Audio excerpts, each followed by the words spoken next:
El cuento es una narración breve y concisa, escrita en prosa, donde se relatan hechos imaginarios que pueden considerar aspectos de la realidad. Presenta un argumento sencillo, por lo que los ambientes y los personajes son escasos y rara vez descritos. Generalmente aborda un solo tema, presenta un clímax y un desenlace rápidos. El cuento es un relato de ficción. Se caracteriza por su intensidad y dinamismo que permite que, a pesar de ser un subgénero de breve narración, logre captar la atención del lector. La muerte del tigre, por Rosario Castellanos. La comunidad de Bolemetic estaba integrada por familias de un mismo linaje. Su espíritu protector, su Waigel, era el tigre, cuyo nombre fueron dignos de asumir por su bravura y por su audiencia. Después de las peregrinaciones inmemorables, huyendo de la costa del mar y su tensión suicida, los hombres de aquella estirpe vinieron a establecer en la región montañosa de Chiapas, en ese valle rico de prados, arboleda y aguajes. Allí la prosperidad les alzó la frente, los hizo de ánimo soberbio y rapaz. Con frecuencia descendía a cebarse en las precisiones de las tribus próximas. Cuando la llegada de los blancos, de los Caxlanes, el ardor belicioso de los Bolemetic, se lanzó a la batalla con ímpetu que, al estrellarse contra el hierro invasor, vino a caer desmorado. Peor que vencidos, estupefactos, los Bolemetic resintieron su propia carne el rigor de la derrota que antes jamás había padecido. Fueron despojados, sujetos a cárcel, a esclavitud. Los que lograron huir, la unidad de su condición les sopló al oído este proyecto, los hizo invisibles a la hazaña de sus perseguidores. Para ejecutarlo, buscaron refugio en las estribaciones del cerro. Allí se detuvieron a recontar de lo que había rescatado de la catástrofe. Allí iniciaron una vida precaria donde el recuerdo de las pasadas grandezas fue extinguiéndose, como un manso rescoldo que ninguno era capaz de avivar. De acuerdo en cuando los hombres más valientes bajaban de los parajes vecinos para trocar los productos de sus cosechas, para visitar los santuarios, solicitando a las potencias superiores que cesaran de atormentar a su Waigel, el tigre al que los brujos habían oído rugir, herido en la espesura de los montes. Eran generosos para las ofrendas, y sin embargo sus ruegos no podrían ser atendidos. El tigre aún tenía que recibir muchas heridas más. Por la codicia de los Caxlanes no se aplaca ni una pretensión, ni con los tributos. No duerme vela en ellos, en sus hijos, en los hijos de sus hijos. Y los Caxlanes avanzaban despiertos, hallando la tierra con sus grandes y pesadas botas, derramando en todo alrededor su mirada de gavilán, chasqueando nerviosamente su látigo.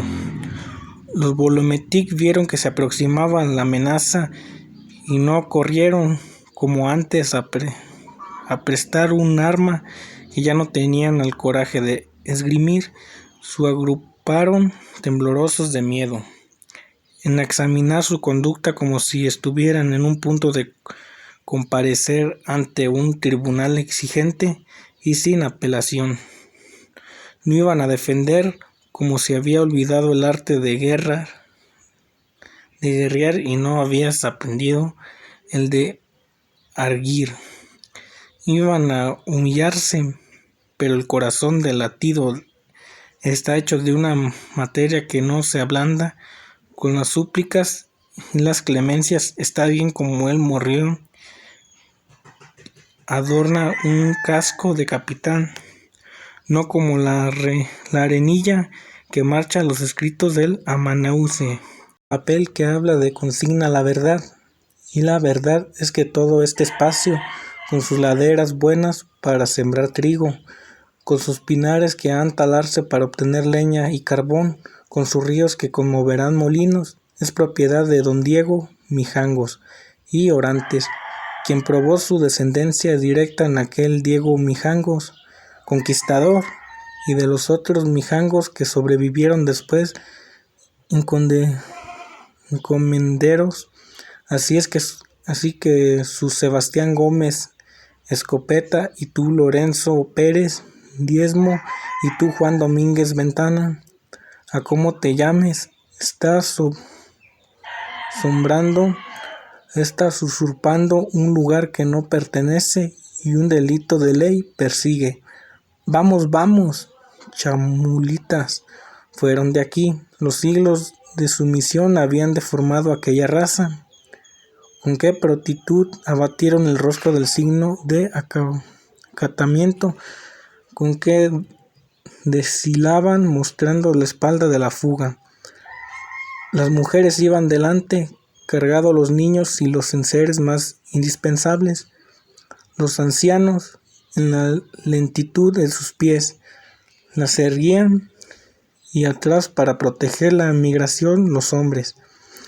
Jornadas duras sin rumbo, abandonado este sitio por hostil y otro que no disputárselo en sus sueños. Escasearon los víveres y las provisiones. Aquellos quienes cruelmente mordía la necesidad se atrevieron al moredeo nocturno cerca de las milpas y aprovechaban la oscuridad para apoderarse de una mazorca en razón de la hoja de algunos legumbres, pero los perros husmaban la presencia de un extraño y ladraban su delación. Los guardianes venían blandeciendo un machete y suscitaban un escándalo, tal como el intruso aterrorizado escapaba. Allí va famélico, furtivo, en el largo pelo hirsuto y a la ropa hecha jirones. La miseria diezmo del tribu, mal gaurecida de la imperies, el frío hecho en vaho letal, y fue amargándola en una neblina blacuza espesa. Primero los niños que morían sin comprender, porque los peñuelos bien apretados para guardar la última brizna de calor. Morían los viejos acarruacados junto a las cenizas del rescoldo. Sin una queja, las mujeres se escondían para morir en el último gesto de pudor, igual que en los tiempos prósperos que habían escondido para dar a luz. Estos fueron los que quedaron atrás, los que ya alcanzarían a ver su nueva patria. El paraje se instaló terrapién alto, tan alto que partía en dos el corazón de Casla, aunque esté tan duro. Batidos de ráfagas enemigas, pobre, diseñando hasta la vegetación más rastrera y vil. La tierra mostraba la esterilidad en su entraña en griegas profundas, y el agua de mala índole quejaba lejos. Algunos robaron ovejas preñadas y las postergaron hurtadillas. Las mujeres armaban el telar, argumentando el primer esquileo. Otros restauraron la tierra, esta tierra indócil, avara. Otros emprendieran grandes viajes para solicitar en los sitios consagrados y adoración la benevolencia divina. Pero los años llegaban ceñudos y hambre andaba libre de casa en casa, tocando todas las puertas con su mano huesuda. Los varones reunidos de deliberación decidieron partir. Las esposas renunciaron el último bocado para no entregarles vacía la red del bastimiento, y encrudecidos encrucijada donde empiezan los caminos, dijeron adiós. Andar, andar. Los Bulemik no descansaban en la noche. Sus antorchas se veían vívoramente entre la negrura de los cerros.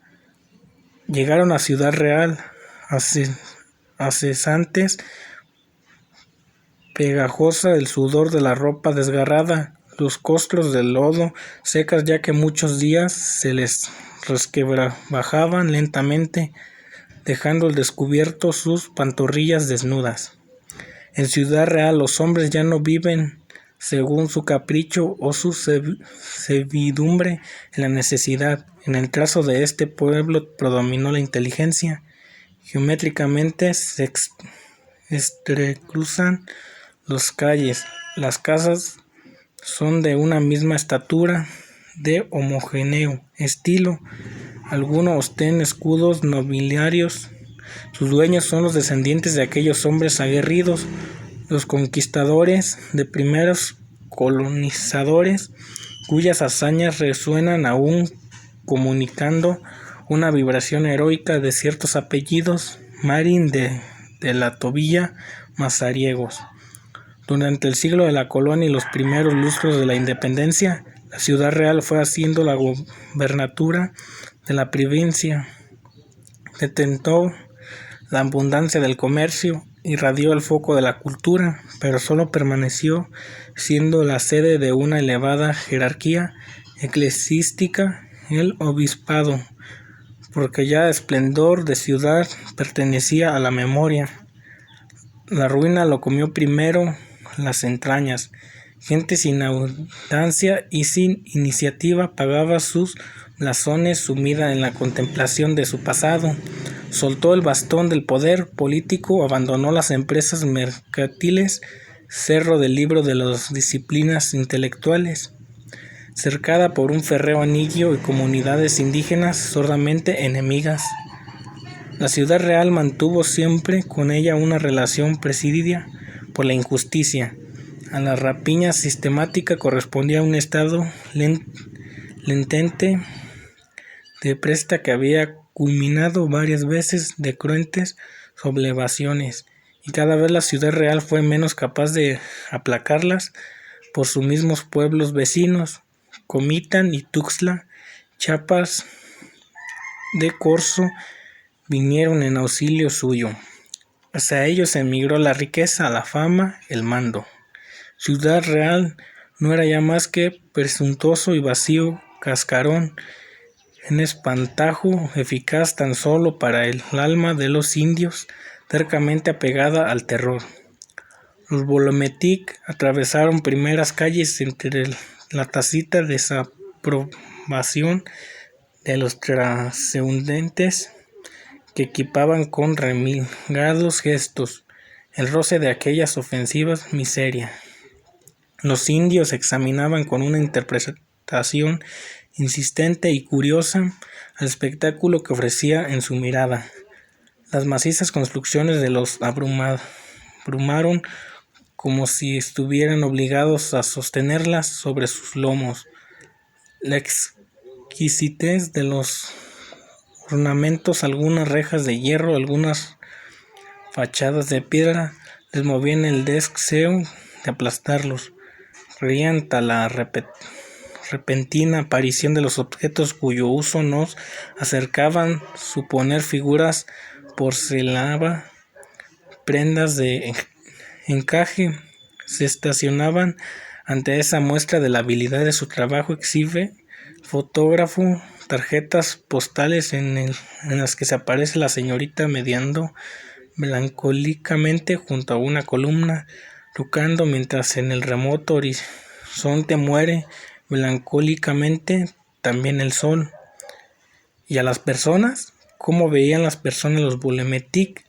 No veían la insignificancia de estos hombrecitos bajos, regordetes, rubincudos, bagaje de una estirpe enérgica y osada.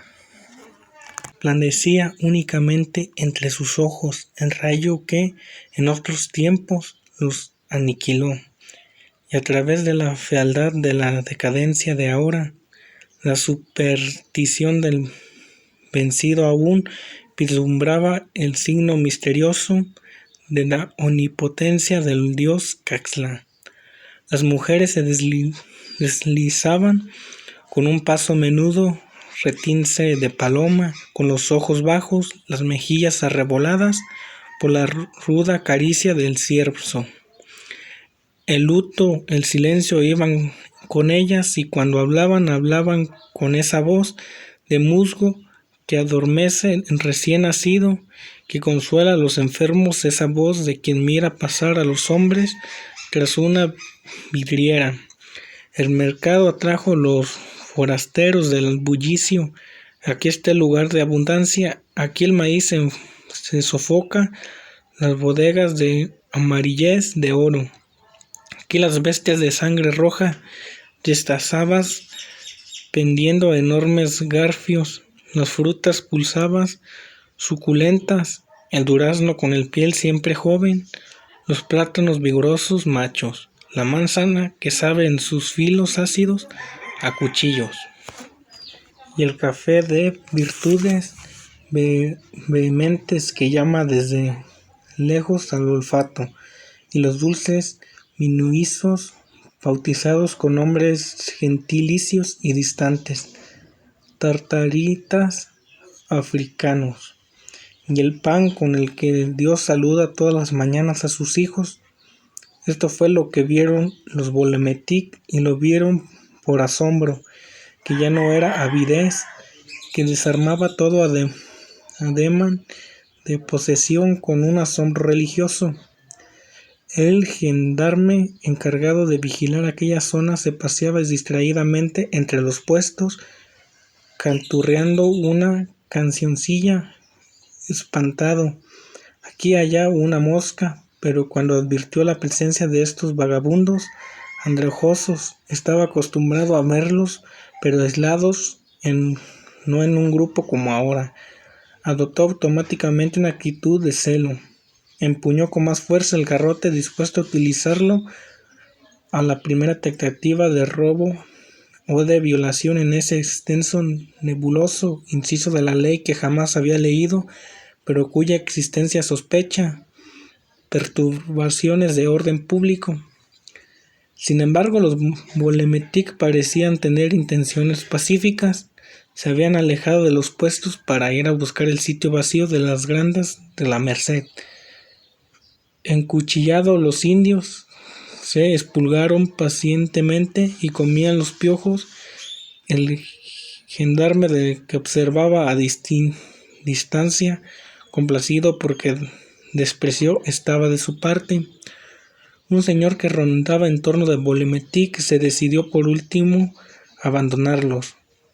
Rechoncho calvo, animado por su falsa jovialidad, les dijo en su dialecto: «Hola, chamulitas, ¿están buscando trabajo?».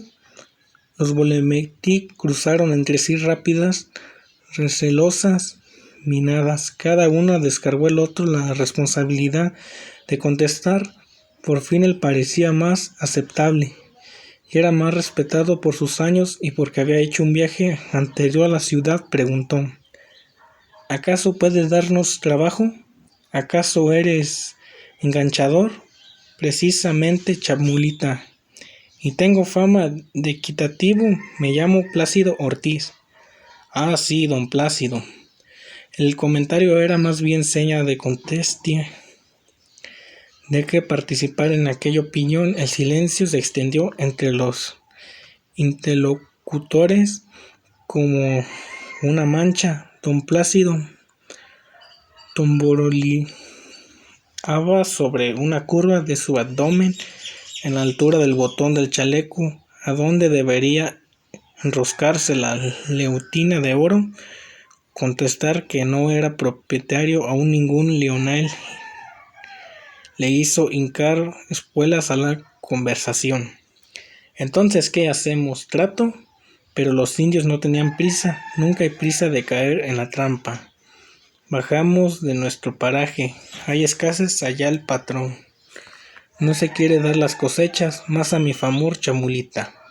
Vamos al despacho para la última, los detalles. Don Plácido echó a andar seguro que a los indios les seguían hipnotizados por seguridad. Los indios fueron tras él. Lo de Don Plácido llamaba con tanta pompa despacho que no era el Cuchitril, un cuarto redondo de una de las calles paralelas del mercado. El moblaje constituían 2 meses de acote, en más de la ocasión artillas de un mal pulida superficie que había rasgado las mangas de únicos trajes de Plácido y su socio. Un estante repleto de papeles y 2 sillas de inseguras patas. En una de ellas, pasando la probabilidad de pájaro, estaba el socio de Don Plácido, un largo perfil pretigio que visera celuide verde. Grasno cuando tuvo así los recién venidos. ¿Qué trae usted de bueno, Don Plácido? Lo que pudo conseguir un estimulado. La competencia es terrible. Enganchadores de menos méritos. Yo tengo el título abogado, extendió por la Escuela de Leyes de Ciudad Real, y una experiencia que yo arrendaba a los clientes. ¿Usan otros métodos? ¿Usted nunca ha querido recurrir al alcohol? Un indio borracho ya no se da cuenta ni de lo que hace, ni de lo que compromete. Pero con tal ahora lo trago. No es eso. Es que aprovecharse de la inocencia de estos infelices es, como dice su ilustrísima, una bribonada. El socio de Don Plácido mostró los dientes de una risita maligna. Así nos va sus ideas. Usted la afirmaba de todo lo que podía faltar de este mundo, pero siempre sobrarían indios. Ya lo estamos viendo. Las fincas que nos encomendaron sus intereses corren el riesgo de perder las cosechas por falta de mano de obra. Es de sabios cambiar de opinión, mi querido socio. Yo también decía, pero al fin de no hay que quedarse allí. Los tiene usted. Don Plácido hizo ampuloso ademán de lo predigitar decorre el vuelo de las sorpresas, pero el sentido de apreciación de su socio permaneció insobornable. Jesús, Don Plácido se vio penoso de ver importar la voz. ¿Esos con qué tono dice usted, señor mío? ¿Qué tacha puede ponerles? El socio de Plácido se encogió de hombros. Está con el cipilote en el anca, como quien dice, no van a aguantar el clima de la costa, y como usted es tan escrupuloso, Don Plácido se aproximó a su socio, enabulando su dedo humorísticamente amenazante. Mañoso, si bien hacen llamarle ave del mal aguijero, pero recuerde, mi estimado, aquel refrán de aconseja no meterte en lo que a uno no le importa. ¿En acaso responsabilidad nuestros que estos indios aguanten o no el clima? Nuestra obligación consiste en presentarlos vivos ante el dueño de la finca. Lo que venga después ya no nos incumbe. Y para evitar nuestras nuevas desquiciones fue el estante y apartó un fajo de papeles. Después de entregarlos a sus socios se volvió a los Volumetic combinándolos. A ver, pónganse en fila. Pasen de uno por uno ante la mesa del Señor y contesten lo que les pregunte, sin decir mentiras chamulitas, porque el Señor es brujo y los puede dañar. ¿Saben para qué se ponen esa visera? Para no lastimarlos con la fuerza de su vista. Los Volumetic escucharon esta amonestación de creciente angustia, como iban a perder seguir ocultando su nombre verdadero. Lo entregaron, pusieron su guaygel, el tigre herido, bajo la potestad, estas manos manchadas de tinta. Pablo Gómez Bolón, Daniel Hernández Bolón, José Domínguez Bolón. El socio de Don Plácido talabraba a los indios de un inútil suspicacia. Como de costumbre, estaba totalmente el pelo después de cuando se escapaban de las fincas sin satisfacer sus deudas. Nadie podría localizarlos porque el paraje se habían dicho permanecer no existía y los hombres que dieron como suyos eran falsos. Pero no, por la Santísima Virgen de la Caridad, ya basta. El socio de don Plácido dio manotazos sobre la mesa, dispuesto a reclamar. Solo sus conocimientos de la lengua indígena no eran suficientes como para permitirle enseñarse una discusión refunfuñando a punto. Bolón, yo te voy a dar a bolón para que aprendas a ver lo que sigue. Cuando hubo término, notificación don Plácido. Son 40, ¿a cuál finca los vamos a mandar? Le taremos la boca a don Federico Werner. Él es el que nos apremia. Aponte usted, finca cafetera, El Suspiro, Tapachula. Mientras escribía con los ojos protegidos de la visera verde, el socio de don Plácido urgió a la llaga. No son suficientes. ¿Por qué no son suficientes? 40 indios para levantar cosechas de café en una finca. Peor nada, eso no son suficientes. No llegan los 40, no van a aguantar el viaje. El socio de don Plácido dio vueltas a la página satisfecho de tener razón. Con el anticipio de que recibieron los Bolemetic iniciaron la caminata. Conforme iban dejando tras la fireza serranía del aire tibio, moroso del acogio, quebrando la rapidez de acentísimo, ventaban sobre el aire endulzado que con sumas aromas de delicia y sobresaltaban como la sabuceo cuando le dan a perseguir una presa desconocida. En la altura, al desampararlos tan bruscamente, les reventó los tímpanos, dolían, supuraban. Cuando los Bolemetic llegaron al mar, creyeron que aquel gran furor era mudo. La única presencia que no se apartó fue el frío. No abandonaba este reducto, siempre había sido dueño, a diario a la misma hora, aunque el sol de los trópicos derritiera las piedras, el frío se desenroscaba en forma de culebra, repugnantemente recorría el cuerpo de los Bolemetic, tratando sus quijadas, sus miembros a su terrible temblor. Después de su visita, el cuerpo de los Bolemetic quedaba como amortecido, se iba encogiendo poco a poco para saber en la tumba. Los sobrevivientes de aquel largo verano no pudieron regresar. Las deudas añadían el eslabón de otro, encadenaban. En la cicatriz del tímpano resonaba cada vez más débilmente la voz de sus mujeres llamándolos, la voz de sus hijos extinguiéndose. Del tigre en el monte nada se volvió a saber.